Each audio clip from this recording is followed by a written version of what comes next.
I want to be given a job where I have to improve myself. You know, the director says, if you don't improve it, you're getting fired. Or something where I would like have to really get in great physical shape. Something where like a superhero. We need a Marvel something superhero. Something where it's like someone says you have to do this or you lose your job, because it's so hard to be motivated yourself. You'd be so good in pleather. Oh, there we go. Yes, I've always wanted to wear pleather.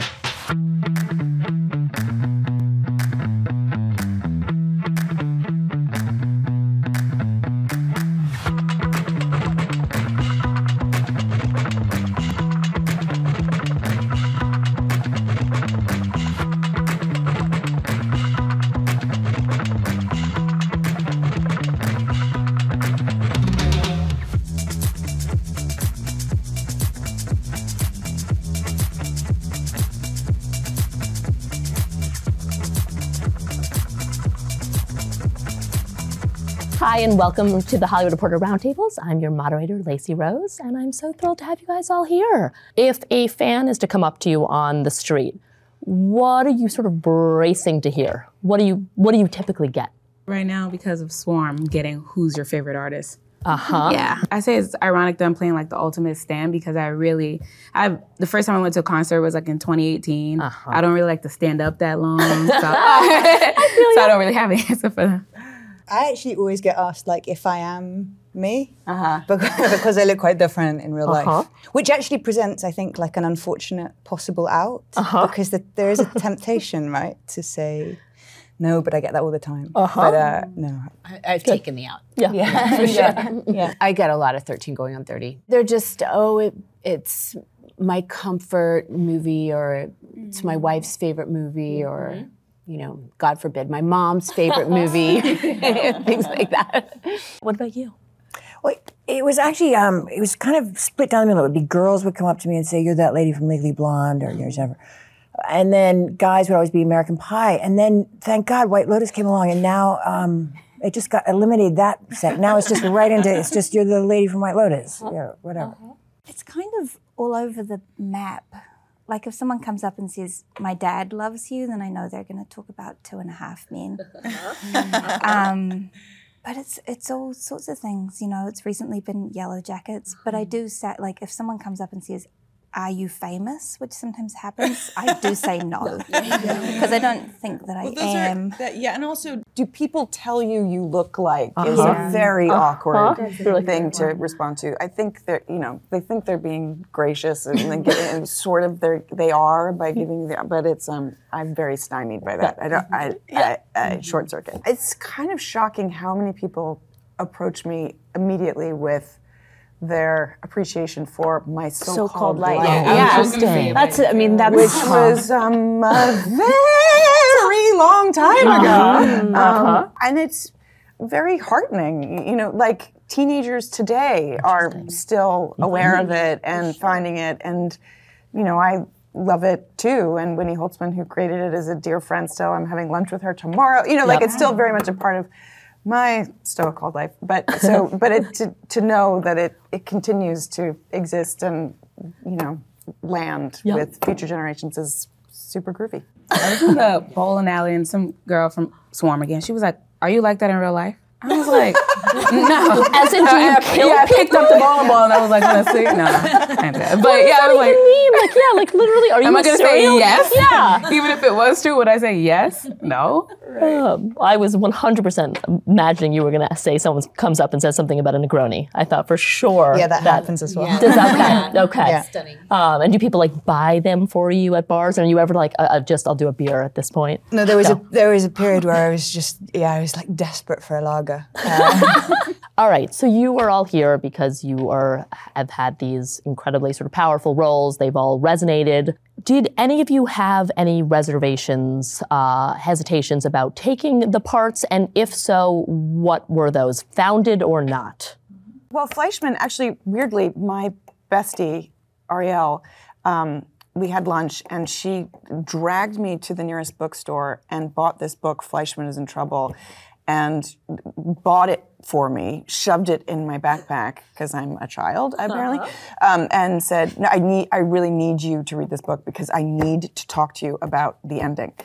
So I was actually doing reshoots for a limited series that I had filmed earlier that year called The Essex Serpent that takes place in Victorian England, and that was my set book, you know, because I had these orders from my best and it was bizarre, because there I was in my corset, which I would not fit into right now, and got the call for this role.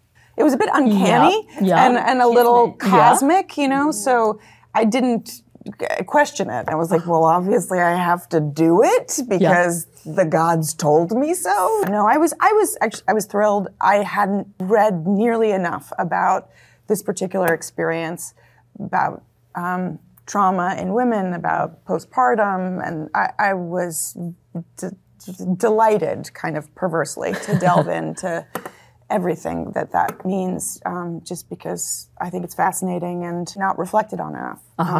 So, yeah.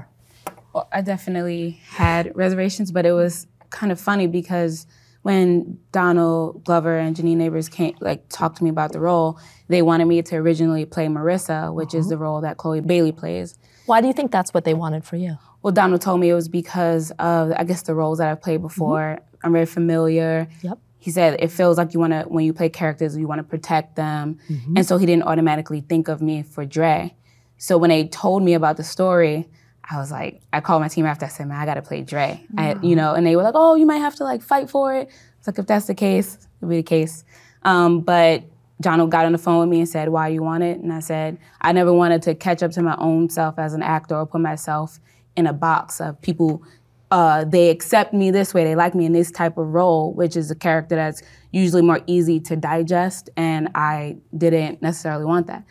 And he said, well, if that's the role you want, that's the role you get. And I didn't have to fight for it, and I was like, wow, so I was like, did that really just happen? And then after that, I was kind of like, what did I do? Why did I want to do this? And usually I journal as my characters, but this time I couldn't. I felt like psychologically I couldn't attach to her on the page, and so instead of trying to journal as her, I journaled as myself, and I identified anything that gave me fear or pause, whatever I was afraid of. I was afraid. We never really see African American women get to play roles like this, and a lot of times you start to represent everybody when you do a role, and I didn't want them to feel like, oh, we don't want to see ourselves like this. Like we're already seen in so many ways that are not necessarily great for us.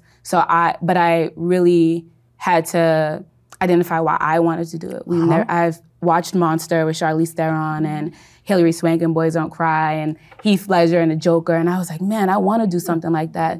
And this was an opportunity in one character to do so many things like that. So overall, I just had to say, get away from my fears.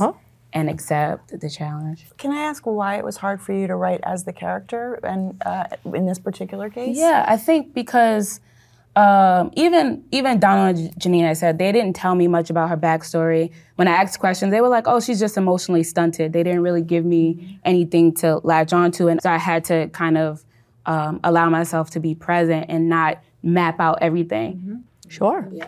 I wanted to ask you, because there's such a physicality to the character that's so specific, and there's this beautiful journey, like in the last couple of episodes of the show. It's so beautiful because it's like, oh, she's like a completely different person, but she's still the exact same person.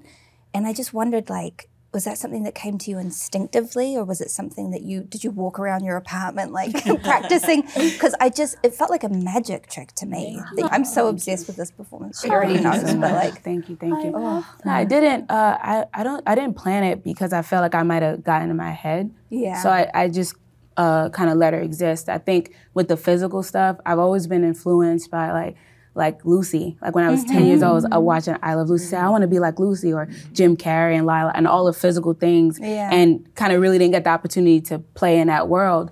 And with Dre, because Donald and Janine didn't say, oh, she's like this, I kind of just let it exist. But thank you so much. I love that. Thank you. So Jennifer, the first time you got the call from Mike White about doing The White Lotus, it was not going to necessarily be a yes. Is that right? Mike and I were going to do another show, and it had, it'd been turned down by a lot of people. And so, Mike had mentioned that he was going to write this show about rich people on vacation, and then I never heard anything more about it. We were like 6 months into COVID, and I'd been locked up in New Orleans in my house there, and just pigging out on these vegan pizzas for, and sometimes I was with this girl, Carolyn, and Carolyn, she's a good friend of mine, and we were doing 2 at breakfast, 2 at lunch, and 2 at dinner. Wait, 2 vegan pizzas for breakfast? Yes, we split I'm not these judging. pizzas, I just but wanted to clarify. I'm sorry. So, it was like 3 pizzas a day for each of us. And so then, like no one, we're in COVID, and I'm gonna get a phone call from a friend going like, hey, Jennifer, my show got greenlit, and let's go do it, and it's all gonna be like on a beach and bathing suits and whatever. I was just like, I was like, I'm not doing this. But I didn't tell Mike I wasn't doing it. I just said, oh, this is great. Yeah, I go, that's so nice, Mike.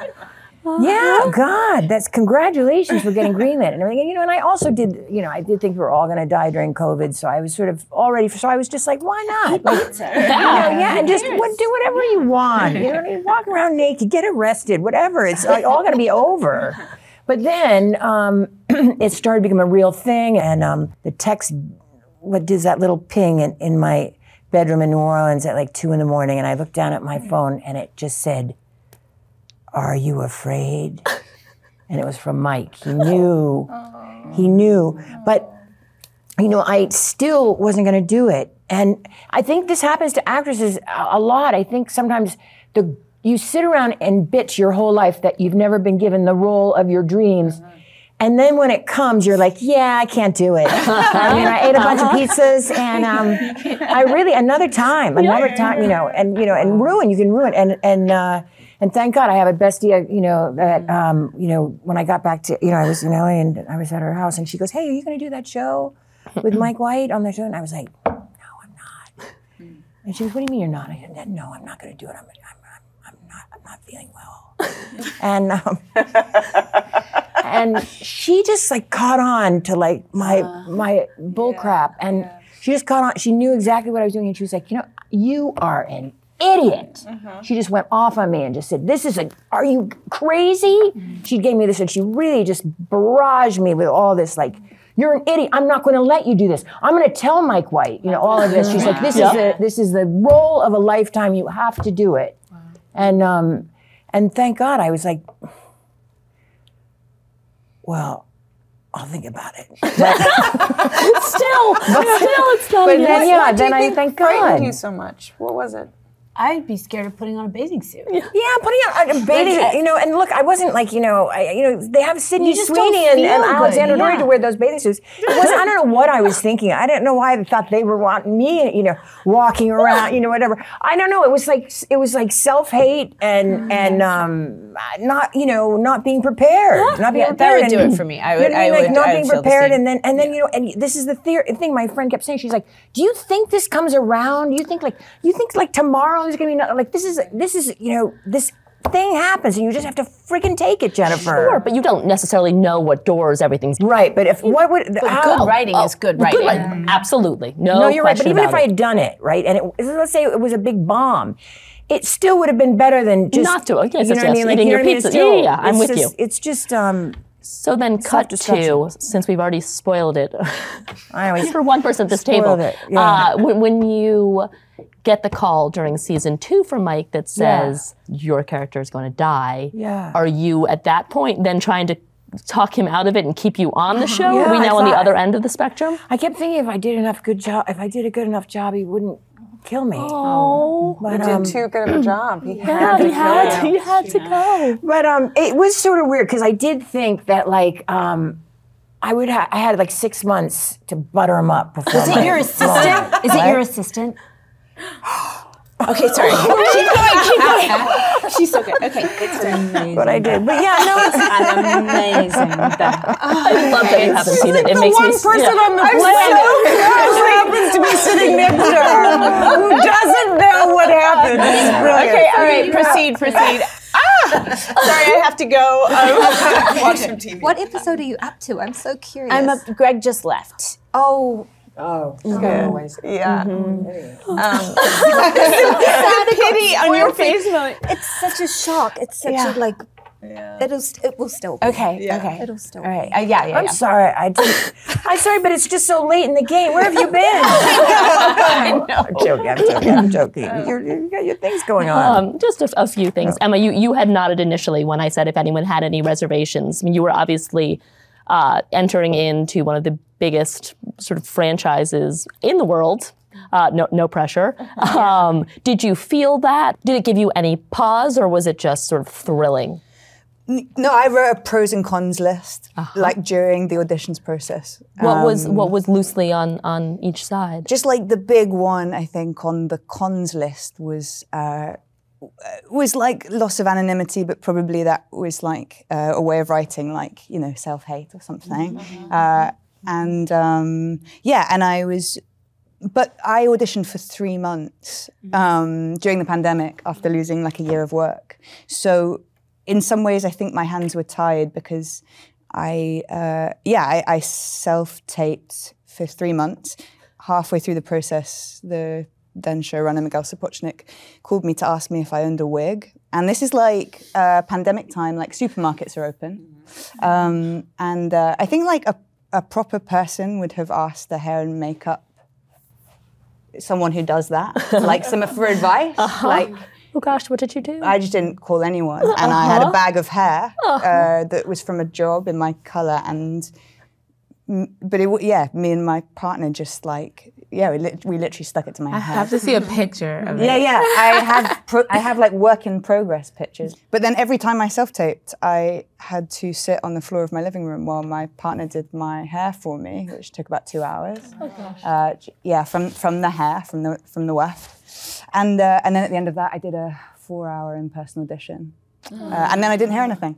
So, like at a certain point, I think like the character was like, I'd already like made space. I like cleared out the spare room for them, and so to not do it would have been to lose someone from my life. So the point of like objective decision making was like way gone. How does a 4-hour audition go? I've never had an audition more than 5 minutes. Yeah. Wow. It was just like, I feel like I had, by the end of 3 months, taped every scene in the show.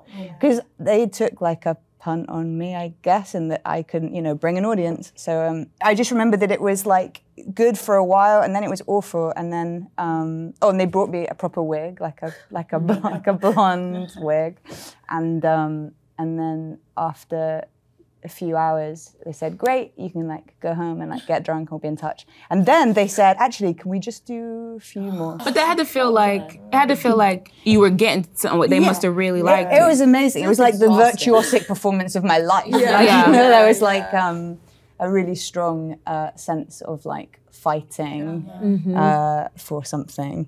And in an audition, you just emotionally go. You must have been like, okay, and now I'm this place, and now I'm this even bigger place, and now it's a little funny scene, and now and age, because they got me to tape across the series, even though I'd only play the older character. And what about you, Melanie? Did you ever at any point have any reservations? And if it was not on Yellowjackets, in the middle of filming Yellowjackets, you get a call from Craig Mazin that says, "Hey, can you come do this other sort of epic show for us in The Last of Us?" Is that an easy yes? Is that yes? Yes, Yeah, yes. It was, yeah. The only reservation I ever have is that I'm so tired. I'm just so tired all the time. I have a 4-year-old. I'm 45. I'm so tired. And so I think that was the thing. I just got this wonderful script and I really loved it, but I was like, I'm very tired. It's always going to hold me back. I think my daughter was 10 months old when I did the pilot, and then she was 2 when we went to do the series. It was like a huge, big, long gap. Yeah, and then I had a week, I think, after Yellowjackets, and I went into this other project, Candy, and then I had 10 days, and then I did The Last of Us. So and these are all dark worlds that you're inhabiting. Yeah, I want to do a comedy so bad. I was about to say, yes, for all of you, some lightness. For your It is my sitcom penance, days. exactly, being punished for that. But yeah, I didn't have reservations about the material. I was excited. I was excited to read something in all of those cases where it was a woman who was going through it and it was being shown. And like, it's exhausting to try to be likable. And I think as like a young working actress, just auditioning, trying to be likable, trying to fit myself into whatever box people needed me to be in, just was so tiring. And I was really grateful to be like, oh, this is a person who doesn't care how people see her. It was very freeing. For all of you, I mean, these are sort of different levels of darkness in these worlds. What happens when a director yells cut? Are you able to sort of leave it there? That's when you let yourself cry. If you've been holding it in, if your character for whatever reason is trying to be restrained, or you just don't want to blubber your way through, that's when you're allowed to finally let it out. I feel like Taffy was talking to a fellow reporter and said that you're sort of this like otherworldly in your ability to just laugh between takes. Has that always been the case? No, not at all. Oh, That's interesting. something that I've definitely kind of developed over time. And I'm very grateful that like I've collected some technique over the years, because it's really draining. It's really draining. When I did a tiny movie with Jeanne Moreau, who is this legendary French actress, and I was young, 15 or something, and was struggling with this exactly, and was just on the entire day. And I think she turned to my mom at one point and said, with real affection and empathy and warmth, just like, oh, that's what it is to be starting. That's the tax, right? That's the cost of inexperience, of not trusting that the necessary emotions will be available to you when required.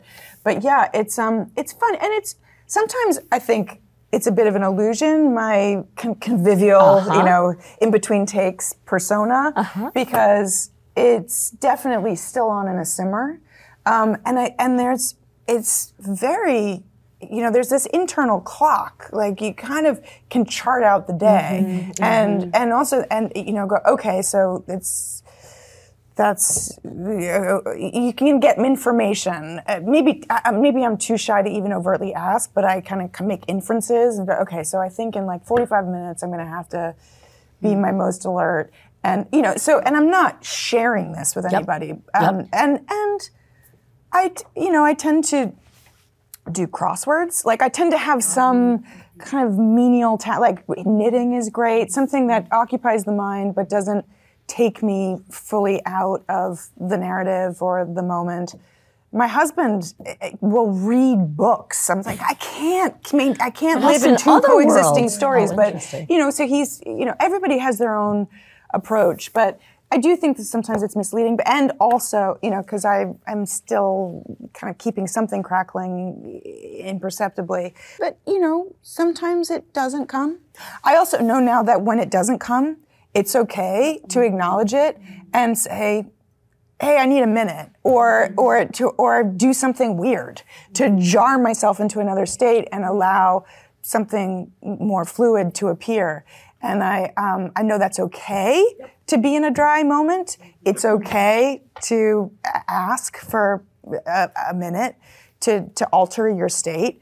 And I'm not as embarrassed, because that's just what it is. It's a humiliating undertaking. It was such a thing that defined you as a young actress, your ability to, just speaking as somebody who was older and less experienced, but kind of a peer as you were doing My So-Called Life and working with directors like Scott Wynett, who you were working with concurrently, and they would talk about how you would get to an emotional place and then you couldn't turn it off, and that it was you were so emotionally available that it was really just a process of reining you back in at all times, because you could just go right off a cliff when it's like, hang on, we're just reading it, know.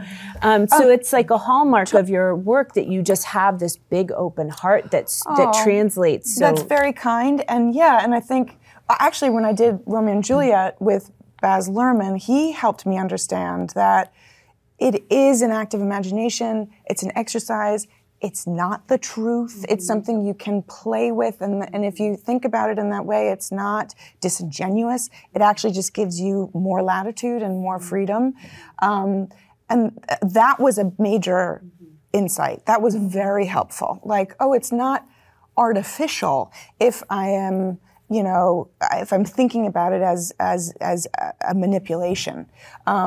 But yeah. And if you go home and allow yourself to be okay at the end of the day, Yes. and aren't living in that place That's right. for the entire. You don't have to be in this self-lacerating state. And there's this paradox of when you're playing, you know, when you're inhabiting, embodying really painful feelings, it's almost necessary to do it with in a state of joy, weirdly, a state of play. And that it's very hard to articulate. It's hard to, but I'm sure we all know what I mean when I say that. Yeah, you know? no, I think that's right. I was wondering that, like, in the 7th episode of your show at the yoga retreat, like, it's gonna make me cry. Sorry, but like your scream, I was watching it and I just was like, I just wanted to know, like, first of all, I wanted to scream like that also, and I almost did in my living room. Yeah. But then I was wondering, like, how did you feel after that? Did you feel like released, or did you feel kind of like, do you sleep really well? Pretty good. No, I really, at that point, I'd worked very closely with Taffy and John and Val, the directors, and really trusted them totally. And they didn't make me do it a gajillion times, which I was very grateful warned the for. sound guy. What? And the boom operator and the mixer, they knew you were about to speak. It wasn't a surprise. Yeah. We All right, tested good. the levels. Yeah. But when do you have a license to do that? Like, that's why we do what we do, so we can, you know, Let it out. transgress in that way. I felt similar and swarmed to like get that energy out.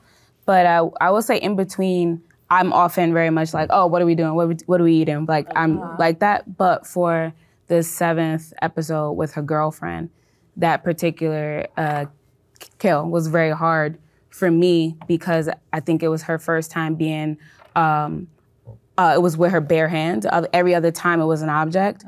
I think for me too, that was like her first time, at least on screen, killing a Black woman as well. So I think that played a part in it. And Dre really did love this person. I thought that she loved her, and so I think I felt the same way. So after doing that kill, I couldn't shake it. I asked them to have a therapist on set. I was about to say. Just because I didn't know how I was gonna be affected, or other actors, or even the crew. So they were open to that, and that particular day she was there, and it was really helpful because after I couldn't stop crying, I was like, am I doing something bad? I was so exhausted physically, mentally, and spiritually. I felt my spirit was kind of fighting something all day, because I do believe as actors we are vessels for the characters come through. And so I think that was like one of the hardest times. Are you guys That's good so smart at- of you to ask for a therapist. That's very self-possessed and very smart. I was about to say, how good are the rest of you at sort of knowing what you need to sort of protect yourself and make it an environment that you're going to sort of be able to work, but also be human at the end of the day?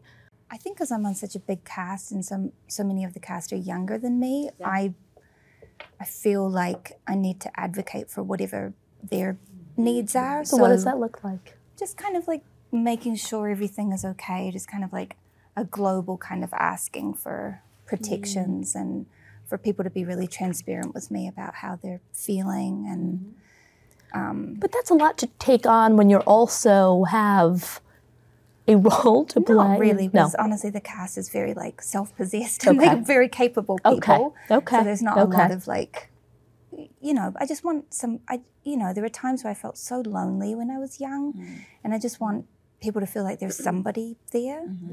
But I love that idea of having a therapist. I think we learned on Judas and the Black Messiah because the 50th anniversary actually fell on a day where we were shooting the assassination. Oh, wow. So that's heavy. Yeah, so I'm covering his body and my character's pregnant and it's like energy is just swirling. Yeah. And then we all kind of, I remember the night before, I kept feeling something bad was gonna happen. And I was like, oh, Dominique, that's because your body can't differentiate what you told your mind to believe. This whole time, you convinced yourself that you love this person, and now you know this person is going to be no more, even though Danielle was going to be okay. And so that day, Shaka King, the director and co-writer of the script, he looked at all of us and we were all just real quiet and he was like, yeah, I think we should have a therapist on set. And we were like, yeah. So I took that with me and I was like, I'm gonna ask for this. How many of the sets that you're on have had therapists on it? I think that can be a really fabulous addition. No, negative. Okay, all right. But now you're going to add it to your toolkit. Yeah. Exactly. Emma, for you, you are sort of stepping into the sort of public sphere for the first time with what I referenced before is one of the sort of biggest franchises with one of the most rabid fan bases in the entire world. Do you get any advice, whether it's from folks who had been on Game of Thrones, of how to navigate it, and if not, are there things that you know now that you wish you had known perhaps a year ago? God, I feel very lucky in that I think people, like I spoke to Emilia Clarke before I started shooting, and she was beautiful and so generous. What does she tell you? What does she say to do or to not do? Yeah, like loads of stuff, which honestly I'm just like gonna like keep for her. But absolutely. But I just think that your reality changes so radically that with the best will in the world, it's unimaginable. Is like where I feel that I'm at. Like I feel relatively, or like I'm also very lucky. Like that wig is a blessing, and you know, people don't recognize me. So my day to day is broadly unchanged, which I feel very grateful for. Because, not least because, and maybe this is also just like a question. Like I feel that kind of invisibility and the ability to observe others and not be the observed is so kind of fundamentally important to our job. I think I feared it having a sort of tangible impact on kind of on how I do my work, because I think I became an actor as a result of being just relatively looking for ways of being in the world, looking for other people's routes to being in the world, I think, wanting to understand how other people were managing it better than I seem to be. But without being able to look at other people, because suddenly you are the object of the gaze. I just don't know. Yeah, I guess I just really worried about that. Anyone have any advice? Yeah. It's a bummer. I know it happened to you in the most intense way. I mean, it's just an enormous loss, right? When you are the person that the eyes are directed toward, and you can't, just the loss of being able to just smile at someone on the street and say hello as yourself is a really, really intense thing, and something to mourn and not to be taken lightly. It is probably a natural outcropping of your success and your beauty and your work. So it's not something to be totally feared, but it is something to know for yourself. Okay, I need to talk about this. I need to know about it. I need to call Garner and just like figure out where can you. It's just navigating it. Where can you still observe? Where can you be quiet in yourself, and making room and space for those places. It's also true that it fluctuates. Yeah, it does. Which is heartening, right? Because there are times when it spikes, and it can be because you got a haircut, or there's some disruption in your personal life, or and it's uncomfortable, and the volume can go up, and then I take some comfort in those periods, those peaks of like, this will dissipate, and I'll be afforded a lot more freedom soon. I mean, look, what I've experienced is just a modicum of and it's like a totally different level. But I think denial is a great tool, and you can kind of set the tone too. Sometimes it's totally beyond your control, but if you're not that interested in it, then people take the cue from that. I think that's more true now than it used to be. I think there's and maybe just because I'm older now and I'm not at the center of things, so maybe it's just calmed down enough for me in a way that I'm so grateful for. But I do feel like you have a little bit more, maybe it's because of we can control our narrative a bit more, just kind of saying, this is just not who I am, so don't come to me for this, in a way, Also with photographers, I found actually approaching them like directly, because I used to be terrified of them. And if you just kind of say, hey, do you have a shot now? Can you back off? But sometimes it's like that when didn't used to work at all. No, well, again, doesn't compare. Like, it doesn't compare. I mean, but when, oh God, with kids, that's the worst. Truly. Yeah, because then it just in pregnancy, I mean, they just want to track and consume your. Right. It's it can be gross, but it's also but I think you're totally right that there are many spaces, and sometimes they're surprisingly public ones. Yeah, it's hiding in plain sight. Yeah, you know, it's like on a subway. Yeah, nobody. Yeah, Disneyland. You know, I can be at Disneyland oddly. Right. And, yeah. Can I say one thing though? The world of being famous, it's really pretty beautiful. It lets you connect with people. If you use it to your advantage, it lets you connect with everyone around you. There is something just I'm just people are so nice to me. I'm so welcomed into a conversation with just about anyone. And so while that might not be your favorite place to be is in conversation with a stranger, there's a lot to be gleaned from it, and I just don't want to like be such a Debbie Downer about it. You're not. All right, because it's a really lucky thing. Yeah. It's a lucky place to see the world. Yeah, that also goes both ways. I mean, people. Part of their being so nice to you is because you're giving that to them. It is love for who you are and what you have done. I mean, you're someone, and this is a different thing, but who engages with a lot of, people who have wonderful things to say about you, but also the handful of sort of trolls who don't. Is that feel masochistic, or is it? Yes. Yes. Okay. Okay. And is anyone in your world saying like, oh, just don't look, don't engage First of all, with that? I've been like relatively anonymous for 30 years of my career. Like I started when I was 15. Yep.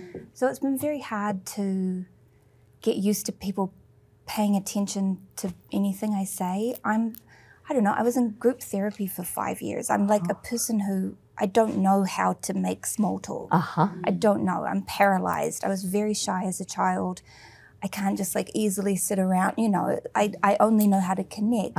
And I have a lot of respect for writers and journalists, and and so when I'm sitting down with somebody, I want to connect, and I'm finding it very hard to get the balance right of not being too forthcoming because you're not in control of how things get spun off, and there are headlines where you're like, well, that's not actually the thing that I said, like that's so far removed from the point I was trying to make, and I sort of desperately wanted to re-control it, and you just can't. So I'm sort of learning now.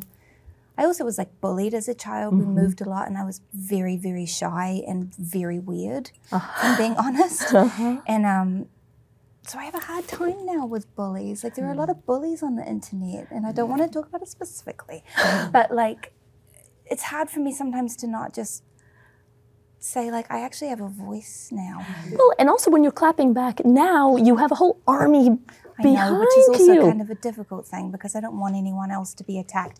I'm figuring it out. I'm stepping back. I'm gonna figure it out. But I also I don't know. I'm a very open person. I want to, which is a wonderful maintain quality. That. Yeah. It's interesting you saying that because I didn't know.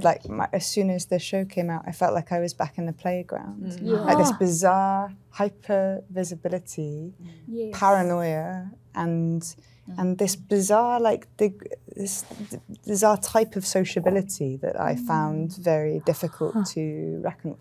It's just really interesting to hear you say that. Yeah.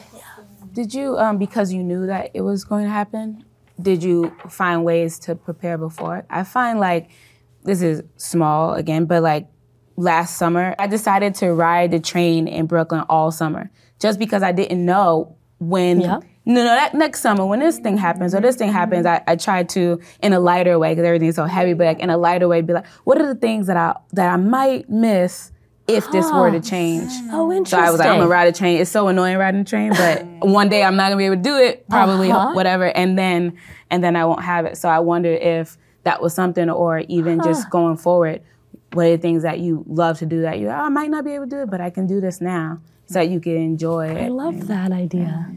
I mean, I think I'm probably I'm much less recognizable than you, so I haven't caught the train yet in such a intense way. Apart from doing a press tour, for which I was totally unprepared. But this is the problem, because I felt like, and I think this is maybe just a failure of, I don't know, like good packing on my part, but like the new reality arrives before I have the tools for it every time. Like, and every time I'm just proved really naive. Like, and I go, no, this was predictable, you know, like maybe, but and you can prepare a little, but you know, like it reminds me of what we were talking about with being triggered on set. I can't really anticipate what is going to penetrate and what is going to be harder to manage or disengage from, you know, automatically. And I didn't want to feel, when asking for the therapist, I didn't want to feel like, oh man, she's dramatic, or like, because I didn't really know if I was going to need it, but I thought, you know, it's better to have it and not need it than to need it and not have it. And so I just threw myself into it. I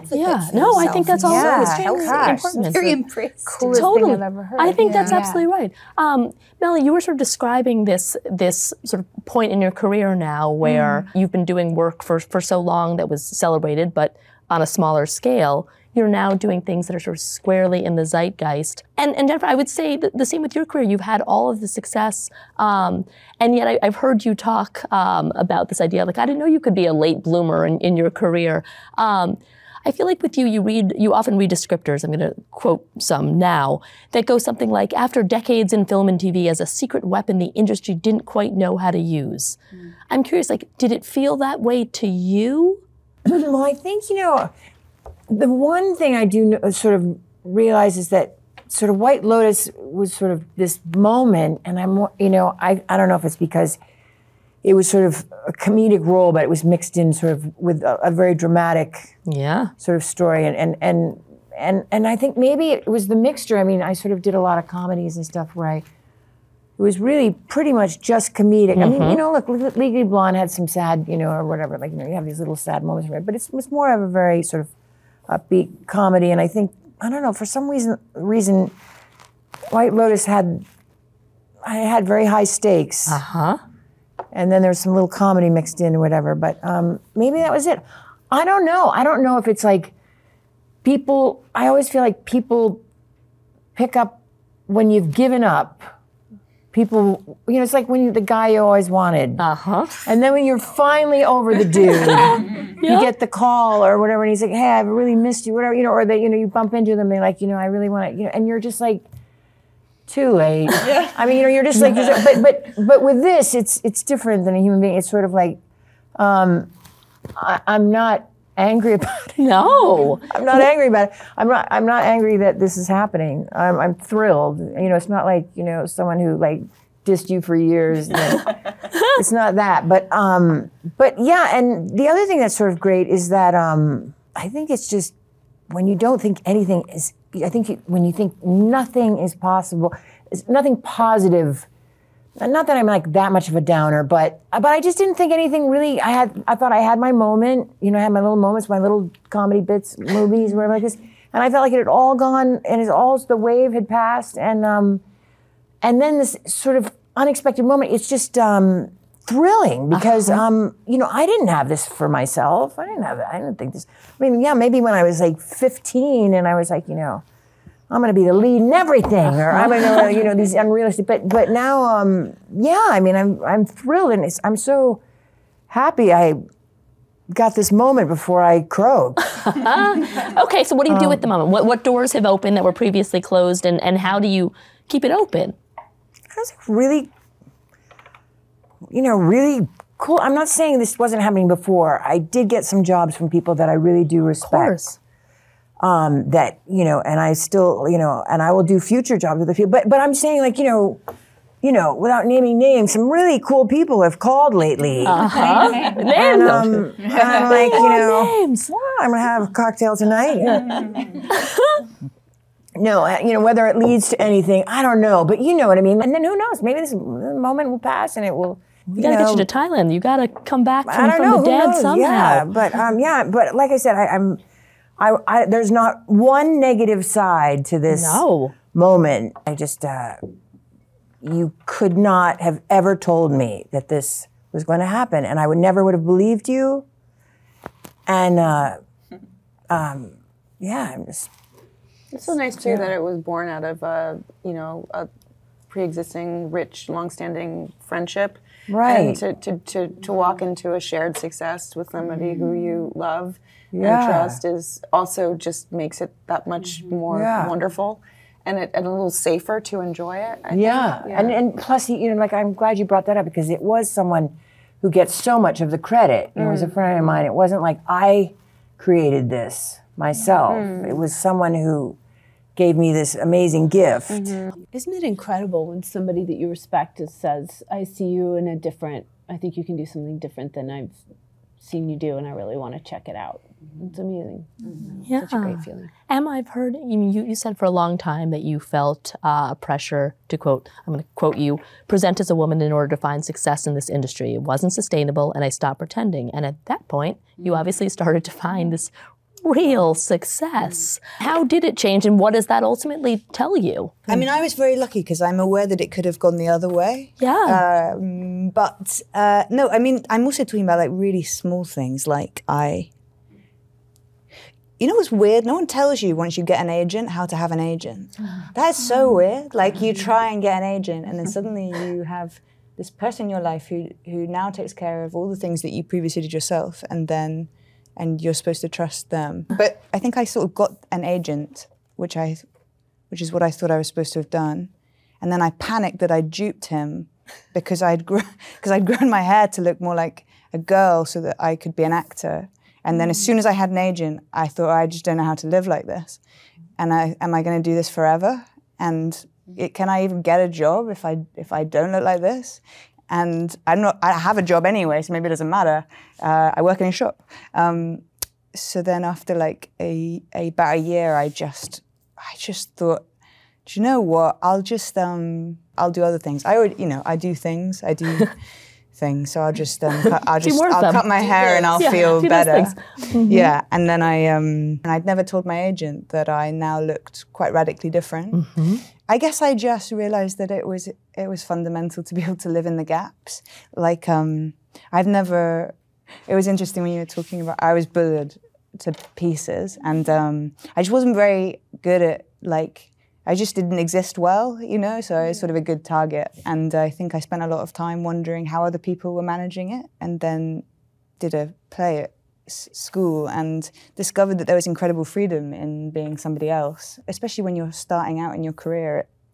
Although the freedom from getting to do your job and play another person is exquisite and perfect, there's loads of other time. I probably felt more comfortable, and so I probably was better at my job and better in auditions and better at the interstices of kind of the role of an actor, which mostly aren't, being on stage and doing the thing. Yeah, no, I think that is very real. Jenna, I loved hearing about, I'm guessing you get all sorts of things sent to you.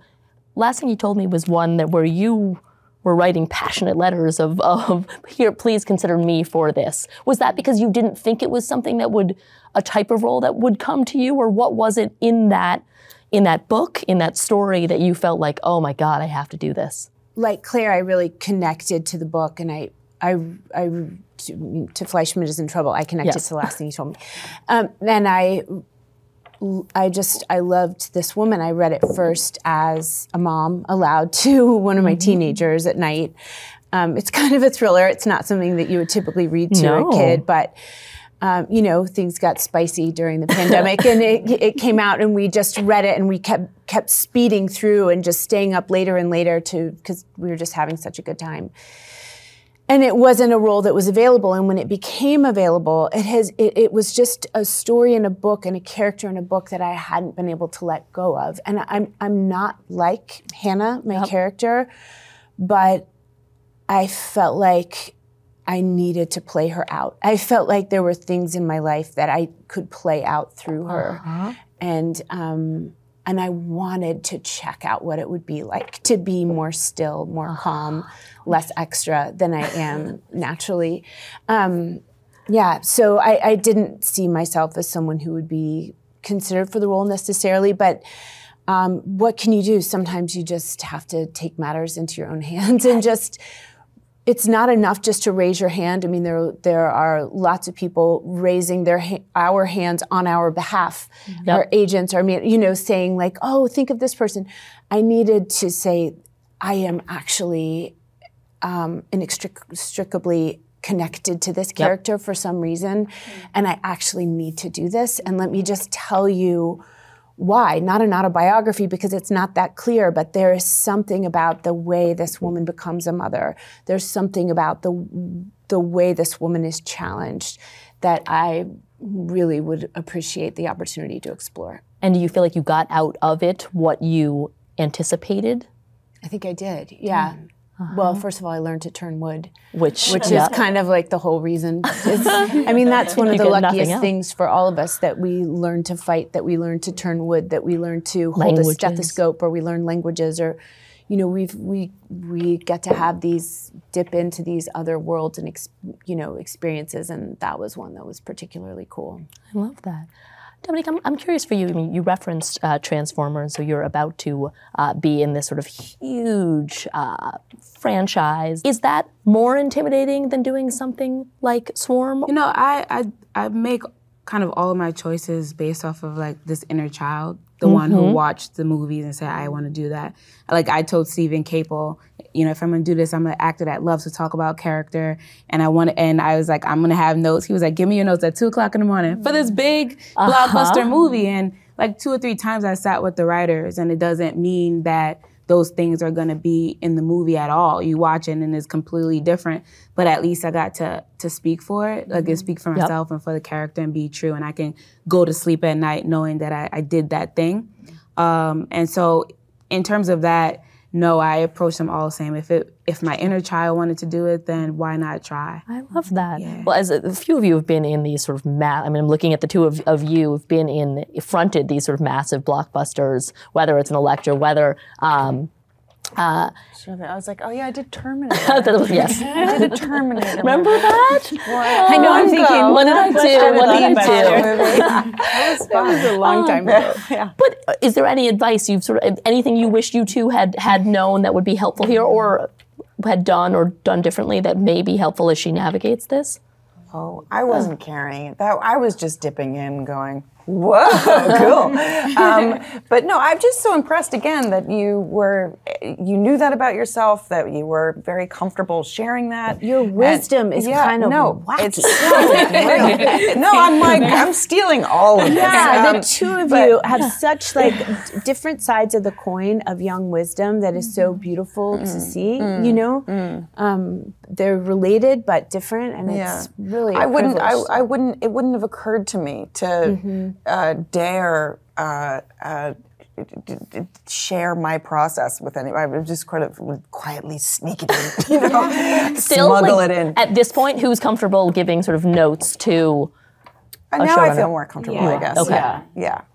But with a behemoth project like that, being younger, I probably would have just kind of inserted myself discreetly. I think it was that I started in this theater company where in order to act, you had to write your own stuff at 15. And so I got used to, they would say, oh, it's too long, you have to edit it yourself. So then we go and edit this MCC theater. They kind of gave me a confidence that was like, no, you know what you want to say, you can say it. Right. With Judas and Black Messiah, I read the script and Shaka said, oh, I wrote this role for you, so read it and let me know what you think. So I read it, I give him an email of all the things that I love, and I say, hey, I have 2 thoughts, but I don't want to overstep. And he said, oh, you won't overstep. I said, well, the Panthers were very poetic people, and the first thing she says is, do you like poetry? And we never hear any poems. I think we miss an opportunity. He said, I think you're right. Do you want to take a shot at that poem? So I ended up writing the poem in the movie. Yeah. Really? Yeah, so it helped. And he was supportive like that. And so anytime I go in these general meetings with these directors, I say, hey, listen, I never think that something is supposed to be how I want it to be, but I do like to talk about it. And if you like what I've done, then please know that I'm a communicator. But also, just to say too, the work that everybody here has done has allowed, me to be able to speak the way I do. It's not you know, it's to say, oh yeah, you're from Brooklyn, I do this stuff and I'm this and that, but also you guys were there first and you did everything first, so it allows us to be able to say, hey, I have a voice about this. It's not just because we're born this way. You guys let That's it. incredibly gracious and generous. What's a role that you would love to play if only you were asked? Is there a type of person that you have not yet done? Yeah, go. I'm you have very excited to be sitting next to Claire right now because Romeo and Juliet, like Juliet is such a dream role, like on stage and on film, and I watched it over and over again. I want to be Juliet, and so to be sitting here next to you is really, really exciting for me. I want to see you. I want to see you. Can you give me a hug, actually? Please. Oh my God. That's the manifestation for good luck. Is there anything else what would you dream of doing? I don't know. I just sort of choose everything based on instinct, so I don't know till I read it. Somebody could describe a role to me and I could be like, that sounds like the greatest thing I've ever heard, and then I read it and the voice doesn't come out of me. You know, like I just need to internalize it some way from the page. So it's very dependent on writing. Sure, but we need a light comedy is what we've decided. I mean, next. I would love a comedy. Yes. I would love a comedy. I'd like to play someone very skinny, but then I have to get skinny.